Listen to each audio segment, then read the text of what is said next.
आज मी, आई आणि कांचन आळंदीच्या पवित्र भूमीत आलो आहे. सगळ्यात आधी इंद्रायणी नदीच्या काठी हातपाय धुतले आणि दिवा पाण्यात सोडायची ही खूप जुनी परंपरा आहे. त्यामुळे पहिल्यांदा आईने आणि मी दोघांनी श्रद्धेने दिवा पाण्यात सोडला. नंतर आम्ही वासुदेवांचं दर्शन घेतलं. ही खूप जुनी परंपरा आहे. आता थोडीशी म्हणजे संपत आली, पण आपण जपू शकतो आणि त्यांचं सुंदर गाणं ऐकताना मन अगदी शांत झालं.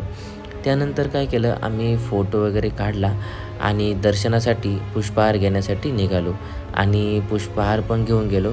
एकादशी असल्याने गर्दी खूप होती, पण भक्तीचा अनुभव मात्र अतुलनीय होता.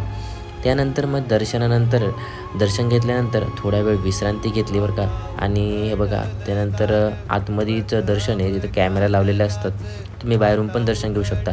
आणि त्यानंतर थोडा पाऊसही आला. नंतर थोडी खरेदी केली आणि मनामध्ये समाधान घेऊ घरचा रस्ता धरला.